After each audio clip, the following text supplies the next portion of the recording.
रवि प्रदोष व्रत के दिन पढ़ी जाती है ये कहानी। प्रदोष व्रत मात्र कथा सुनने से समस्त पापों को करती है दूर। जय माता दी दोस्तों, माता रानी आप पे अपनी कृपा बनाए रखे। प्राचीन काल में एक गरीब पुजारी हुआ करता था। उस पुजारी की मृत्यु के बाद उसकी विधवा पत्नी अपने भरण पोषण के लिए पुत्र को साथ लेकर भीख मांगा करती थी और शाम को घर आया करती थी। एक दिन उसकी मुलाकात विदर्भ देश के राजकुमार से हुई, जो कि अपने पिता के मृत्यु के बाद दर दर भटकने लगा था। उसका यह हालत पुजारी की पत्नी से देखी नहीं गई।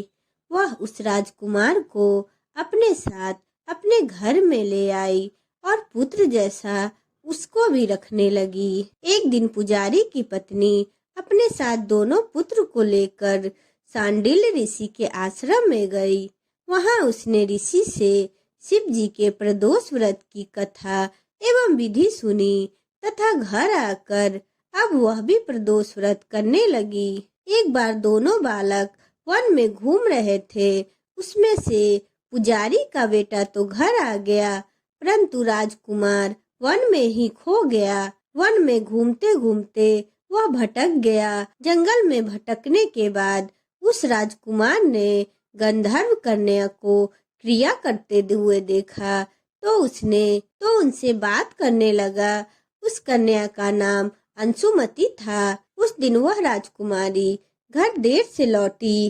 राजकुमार दूसरे दिन फिर से उसी जगह पर पहुंचा जहां अंशुमति अपने माता पिता से बात कर रही थी।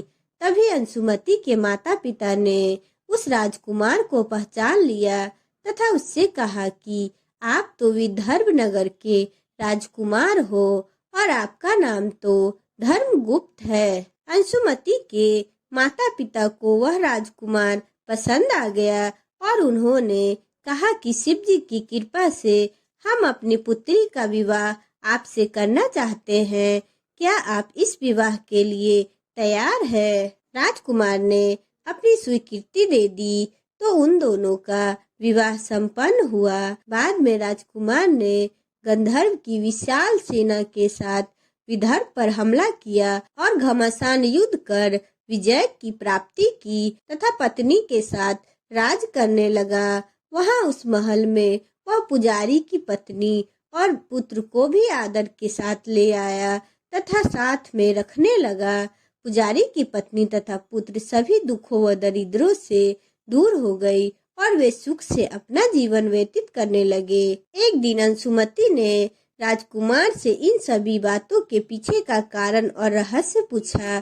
तब राजकुमार ने अंशुमति को अपने जीवन की पूरी बात बताई और साथ ही प्रदोष व्रत का महत्व और व्रत से प्राप्त होने वाले फल को भी अवगत कराया। उसी दिन से प्रदोष व्रत की प्रतिष्ठा और महत्व बढ़ गया तथा मान्यता अनुसार लोग यह व्रत करने लगे। कई जगह पर अपनी श्रद्धा के अनुसार स्त्री पुरुष दोनों ही यह व्रत करते हैं। यह व्रत को करने से मनुष्य के सभी कष्ट और पाप नष्ट हो जाते हैं एवं मनुष्य को अभीष्ट की प्राप्ति होती है। बोलो प्रदोष व्रत की जय, शिव भगवान की जय, माँ पार्वती की जय। अगर आपको मेरा वीडियो अच्छा लगा तो चैनल को लाइक एंड सब्सक्राइब करें एंड बेल आइकन को प्रेस करें।